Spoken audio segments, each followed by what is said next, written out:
Hello students, हमने अभी तक दर्पण से संबंधित जो परिभाषाएं थी उनके बारे में पढ़ा था। अब इससे आगे हम अन्य परिभाषाएं पढ़ें उससे पहले आप इस चैनल को सब्सक्राइब ज़रूर करें। तो यहाँ पर पहले हमने यानी 5वीं परिभाषा यहाँ पर पढ़ी थी, अवतल दर्पण का फोकस बिंदु।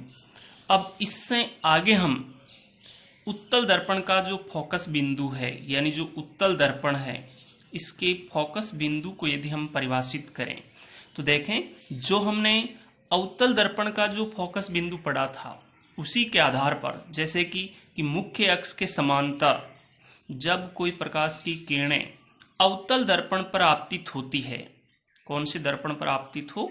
अवतल दर्पण पर, तो परावर्तन के पश्चात मुख्य अक्ष के, यानी ये मुख्य अक्ष है और इसके जिस बिंदु पर मिलती है उसे ही हम अवतल दर्पण का फोकस बिंदु कहते हैं।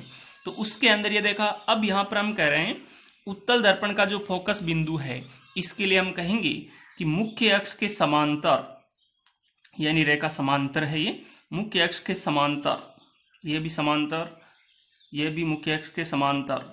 तो मुख्य अक्ष के समांतर जब कोई प्रकाश की किरण मुख्य अक्ष के समांतर होनी चाहिए, तो मुख्य अक्ष के समांतर जब कोई प्रकाश की किरण उत्तल दर्पण पर आपतित होती है, कौन से दर्पण पर आपतित हो? उत्तल दर्पण पर, तो परावर्तन के पश्चात यह प्रकाश की जो किरणें हैं वो क्या हो जाएगी?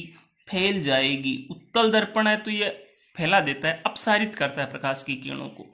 तो यहाँ पर हम कह रहे हैं कि ये जो प्रकाश की किरणें हैं वो फैल जाती है, लेकिन इन प्रकाश की किरणों को पीछे की ओर जब हम बढ़ाते हैं, इस ओर बढ़ाएं पीछे की ओर, तो मुख्य अक्ष के जिस बिंदु पर, यानी ये प्रकाश की किरणें वास्तव में नहीं मिल रही है बल्कि हमें मिलती हुई प्रतीत होती है, तो यहाँ पर इन प्रकाश की किरणों, यानी ये प्रकाश की किरणें वो भी फैलेगी, तो यहाँ पर ये, और यहाँ पर हम देखें तो ये भी प्रकाश की किरण, तो ये जो बिंदु प्राप्त हुआ है वो क्या कहलाएगा? उत्तल दर्पण का फोकस बिंदु। तो स्पष्ट परिभाषा क्या होगी?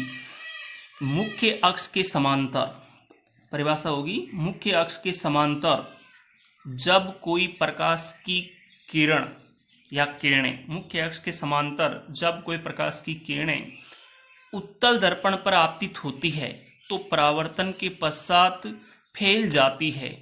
इन प्रकाश की किरणों को पीछे की ओर बढ़ाने पर मुख्य अक्ष के जिस बिंदु पर जाकर मिलती हुई प्रतीत होती है, वास्तव में नहीं मिलती बल्कि मिलती हुई प्रतीत होती है, उसे ही उत्तल दर्पण का फोकस बिंदु कहते हैं। तो देखें, हमने यहाँ पर जो दो परिभाषाएं पढ़ी, अवतल दर्पण का फोकस बिंदु और दूसरी पढ़ी है उत्तल दर्पण का फोकस बिंदु, तो इन दोनों को मिलाकर यदि हम परिभाषा दें तो परिभाषा क्या होगी? यानी दोनों की जगह एक ही परिभाषा हम दे सकते हैं, तो वो सीधा हम लेंगे दर्पण का फोकस बिंदु। क्या कह देंगे? दर्पण का फोकस बिंदु या मुख्य फोकस, यानी इसको हम परिभाषित कर सकते हैं दर्पण का फोकस बिंदु। यानी जो परिभाषा हमने पढ़ी है उनके स्थान पर एक ही परिभाषा हो जाएगी दर्पण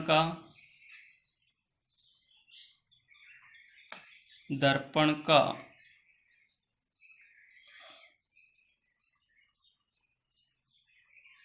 फोकस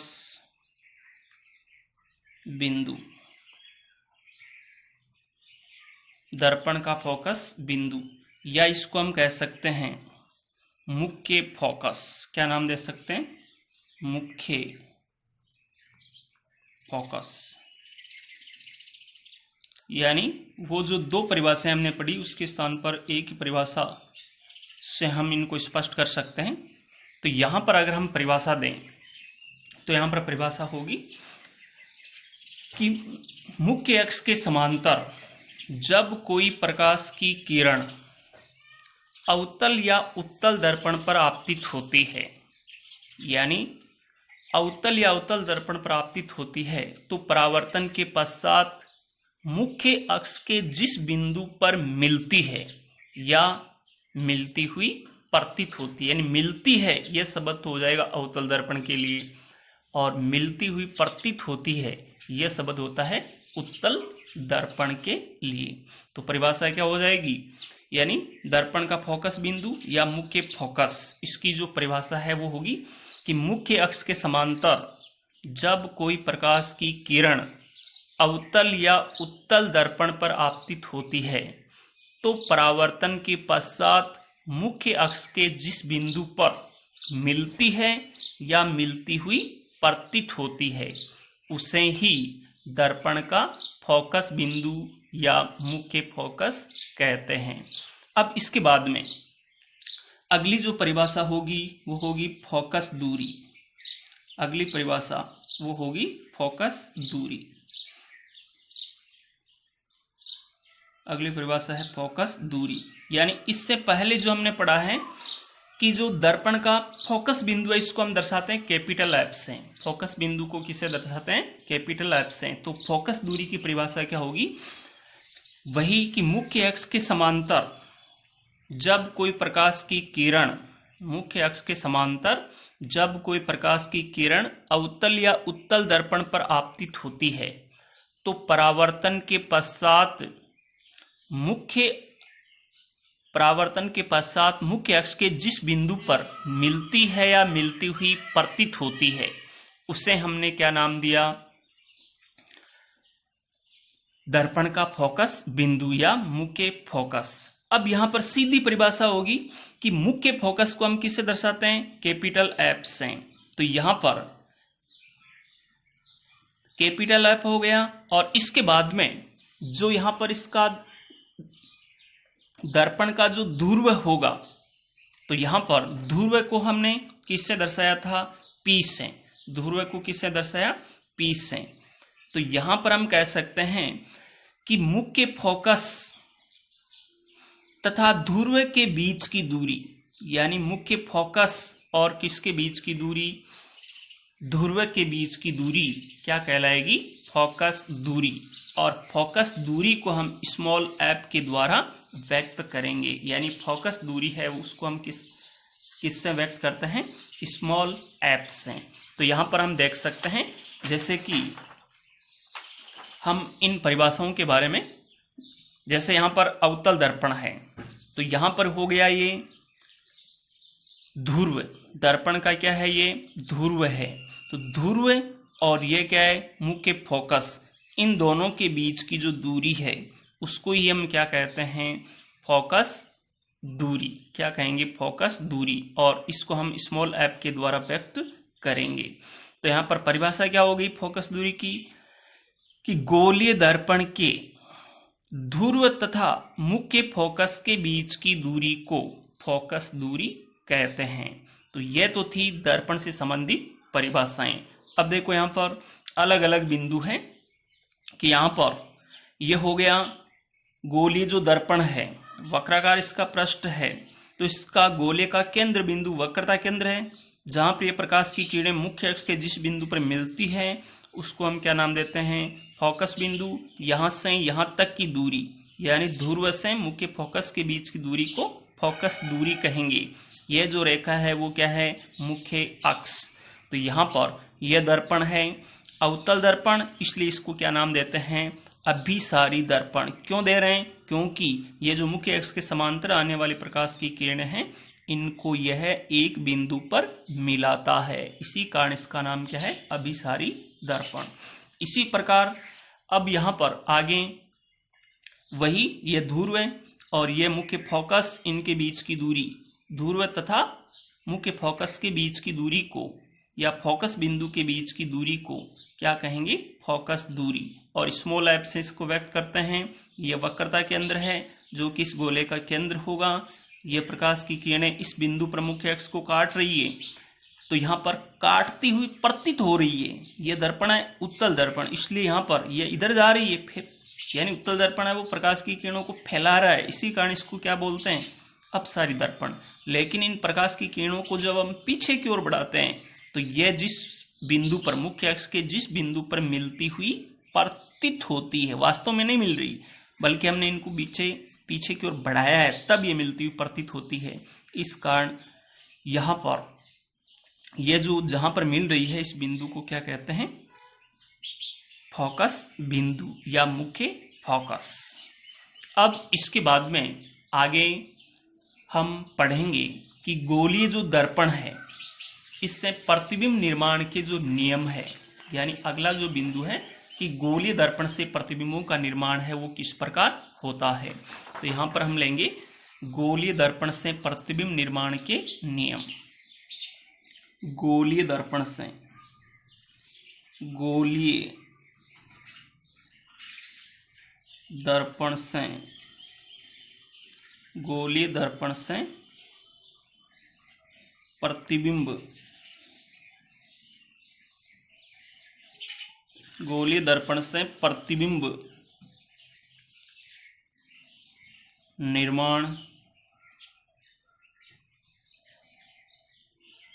के नियम। गोलीय दर्पण से प्रतिबिंब निर्माण के नियम, यानी गोलीय दर्पण है, इससे प्रतिबिंब का निर्माण किस प्रकार होता है, इसके लिए जो नियम हैं। तो इसमें पहला नियम हम लें कि यहाँ पर हम कह रहे हैं कि जैसे हमने यहाँ पर अवतल दर्पण लिया है, ये हो गया हमारे पास अवतल दर्पण, यानी बाहर वाले पृष्ठ पर, ऊपरी पृष्ठ पर हमने परावर्तक पदार्थ की पॉलिश कर दी, तो ये अवतल दर्पण। और ये हो जाएगी इसकी मुख्य अक्ष, इसका नाम क्या है, मुख्य अक्ष। ये रेखा है, इसको क्या बोलते हैं, मुख्य अक्ष। अब यहाँ पे पहला जो नियम क्या होगा कि मुख्य अक्ष के समांतर जब कोई प्रकाश की किरण गोलीय दर्पण पर आपतित होती है, गोली में चाहे अवतल ले लो या उत्तल ले लो, तो मुख्य अक्ष के समांतर जब कोई प्रकाश की किरण, मुख्य अक्ष के समांतर जब कोई प्रकाश की किरण गोलीय दर्पण पर आपतित होती है तो परावर्तन के पश्चात मुख्य फोकस से होकर गुजरती है। यानी ये इसके लिए जरूरी है कि कोई भी प्रकाश की किरण है वो यदि मुख्य अक्ष के समांतर आकर गोलीय दर्पण पर आपतित हो गई तो परावर्तन के पश्चात उसे मुख्य फोकस यानी फोकस बिंदु से होकर गुजरना ही पड़ेगा। तो यहाँ पर मुख्य अक्ष के समांतर आई और किससे गुजर गई, फोकस बिंदु से। तो यहाँ पे नियम क्या हो गया, मुख्य अक्ष के समांतर जब कोई प्रकाश की किरण गोलीय दर्पण पर आपतित होती है तो परावर्तन के पश्चात मुख्य फोकस से गुजरती है या गुजरती हुई प्रतीत होती है।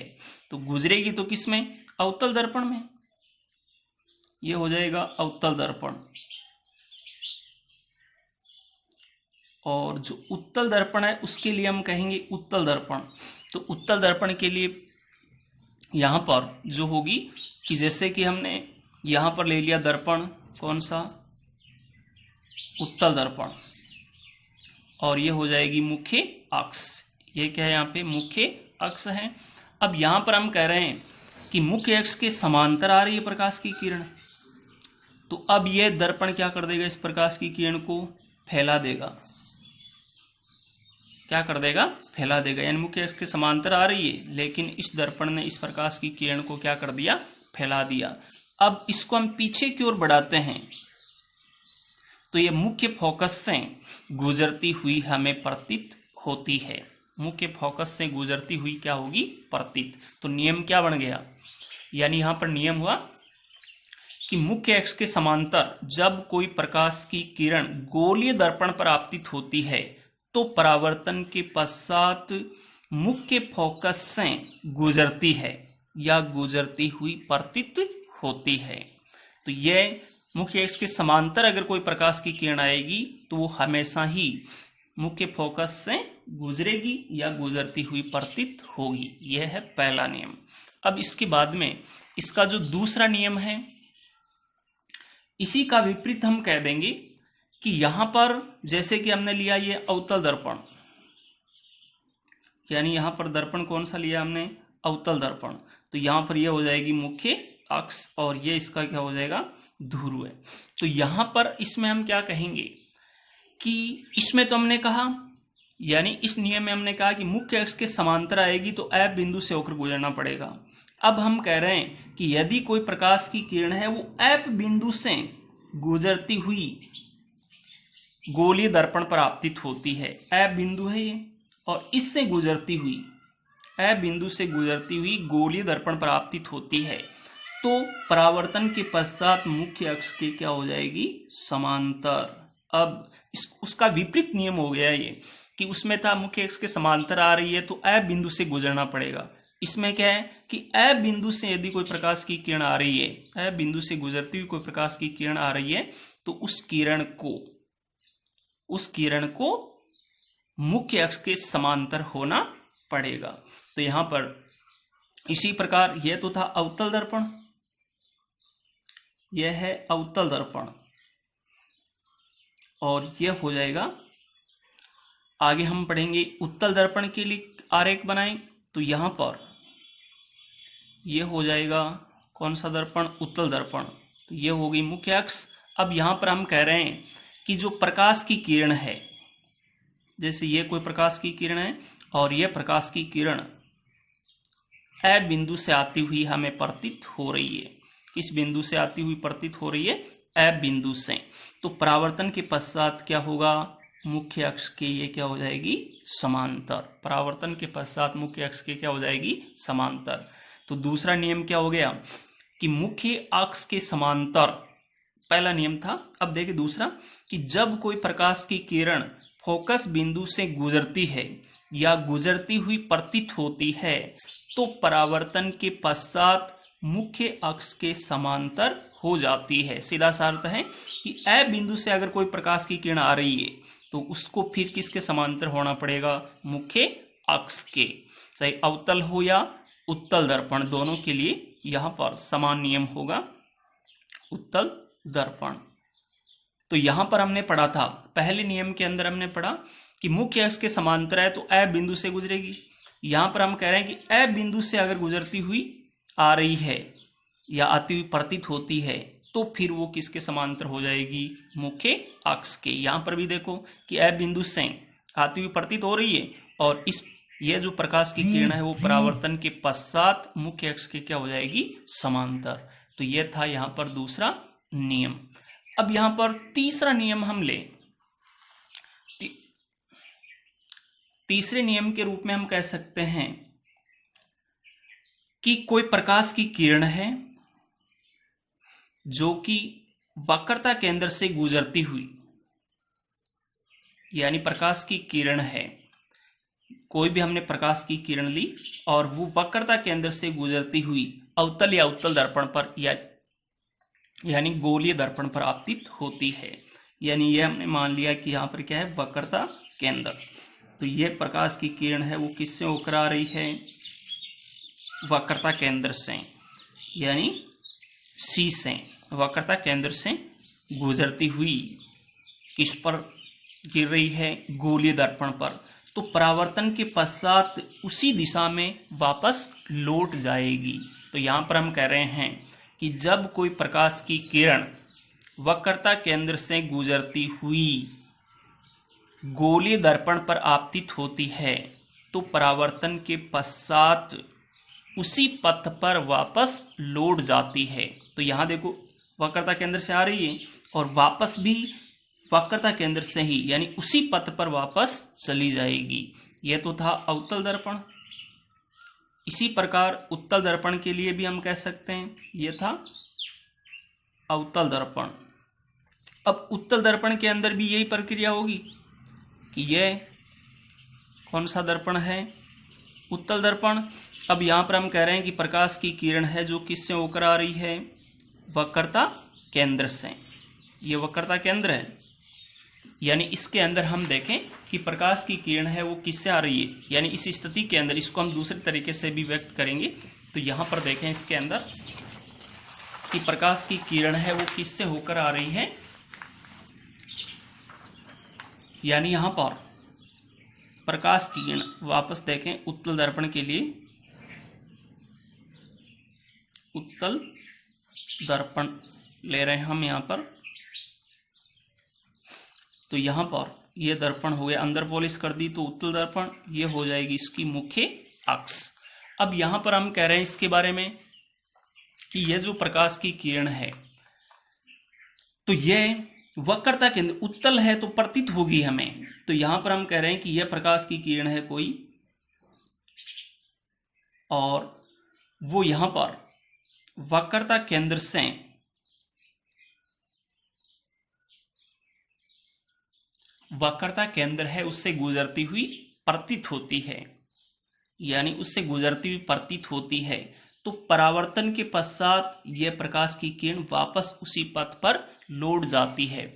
तो सीधे तौर पर यानी उत्तल दर्पण हो गया ये, तो उत्तल दर्पण में कि यहां पर गुजरती हुई प्रतीत होगी। उत्तल दर्पण का मतलब प्रकाश की किरण है वो गुजरती हुई क्या होती है, प्रतीत। हमें लगता है कि वास्तव में ये वक्रता केंद्र से गुजर रही है। तो यहां पर कि वक्रता केंद्र से गुजरती हुई प्रतीत होती है, तो परावर्तन के पश्चात उसी पथ पर वापस क्या हो जाएगी, लौट जाएगी। तो यहां पर यह पूरा नियम क्या हो जाएगा, यानी यहां पर यह जो नियम है, इस नियम के अंदर हम कहेंगे, तीसरे नियम के अंदर हम कह सकते हैं कि जब कोई प्रकाश की किरण वक्रता केंद्र से गुजरती है या गुजरती हुई प्रतीत होती है, तो परावर्तन के पश्चात उसी पथ पर वापस लौट जाती है। तो यह तो था तीसरा नियम। अब इसके बाद में चौथा नियम है। चौथे नियम के अंदर हम कहेंगे कि जैसे हमने ये यहां पर लिया है कौन सा दर्पण, अवतल दर्पण। अब यहां पर कि कोई प्रकाश की किरण है वो इस अवतल दर्पण पर तिर्यक बनाती हुई आपतित होती है। जैसे ये वक्रता केंद्र हो गया, ये यहाँ पर इसका ध्रुव हो गया, और ये यहाँ पर मान लिया हमने फोकस बिंदु। तो यहाँ पर हम कह रहे हैं कि जब कोई प्रकाश की किरण गोलीय दर्पण पर, नियम क्या चौथा, कि जब कोई प्रकाश की किरण गोलीय दर्पण पर तिर्यक बनाती हुई आपतित होती है, तो परावर्तन के पश्चात तिर्यक बनाती हुई लौट जाएगी। यानी तिर्यक बनाती हुई अगर ध्रुव पर गिर रही है, आपतित हो रही है, तो तिर्यक बनाती हुई वापस लौटेगी। तो नियम क्या हो जाएगा कि जब कोई प्रकाश की किरण तिर्यक बनाती हुई गोलीय दर्पण पर आपतित होती है, तो परावर्तन के पश्चात तिर्यक बनाती हुई लौट जाएगी। तो यह था अवतल दर्पण। अब इसी प्रकार उत्तल दर्पण में होगा, तो उत्तल दर्पण के लिए भी यही क्रिया होगी, तिर्यक बनाती हुई आ रही है तो तिर्यक बनाती हुई वापस जाएगी। तो यह प्रकाश की किरण, जैसे यह हो गया कौन सा दर्पण, कौन सा दर्पण है, उत्तल दर्पण। तो प्रकाश की किरण है वो इस पर तिर्यक बनाती हुई आई, तो परावर्तन के पश्चात ये प्रकाश की किरण तिर्यक बनाती हुई लौट जाएगी। तो यहाँ पर जो नियम हुए हैं, जिनमें पहला नियम जो हमने पढ़ा है कि यहाँ पर क्या पढ़ा था कि कोई प्रकाश की किरण है वो मुख्य अक्ष के समांतर आ रही है, यानी प्रकाश की किरण है वो किसके समांतर हो। पहला नियम वापस सुने कि मुख्य अक्ष के समांतर जब कोई प्रकाश की किरण अवतल या उत्तल दर्पण पर आपतित होती है, तो परावर्तन के पश्चात मुख्य फोकस से होकर गुजरती है। दूसरा नियम कि जब कोई प्रकाश की किरण मुख्य फोकस से गुजरती है या गुजरती हुई प्रतीत होती है, तो परावर्तन के पश्चात मुख्य अक्ष के समांतर हो जाती है। अब इसके बाद में तीसरा नियम क्या हो जाएगा। तीसरा जो नियम है कि जब कोई प्रकाश की किरण वक्रता केंद्र से गुजरती हुई गोलीय दर्पण पर आपतित होती है, तो परावर्तन के पश्चात उसी पथ पर वापस लौट जाती है। अब इसके बाद में चौथा जो हमने नियम पढ़ा है, तो चौथे नियम में भी हमने यही देखा कि जब कोई प्रकाश की किरण तिर्यक बनाती हुई गोलीय दर्पण पर आपतित होती है, गोलीय दर्पण की जगह हम दोनों दर्पण ले सकते हैं, अवतल और उत्तल दर्पण।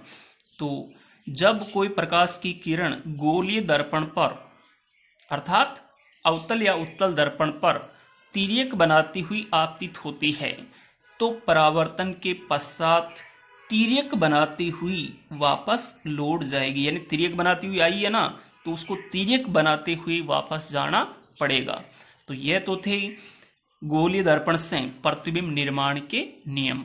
अगली क्लास में हम जो दर्पण है उससे बनने वाले जो प्रतिबिंब है उनकी स्थितियों के बारे में हम शॉर्ट ट्रिक यानी सिर्फ 2 मिनट के अंदर हम प्रत्येक स्थिति के बारे में जान सकेंगे। बहुत ही शॉर्ट तरीका होगा जिसके द्वारा हम इन स्थितियों के बारे में अच्छी तरह जानकारी प्राप्त कर सकेंगे। एकदम से शॉर्ट तरीका है जिसके माध्यम से हम जानेंगे। तो अगली क्लास जरूर देखें आप।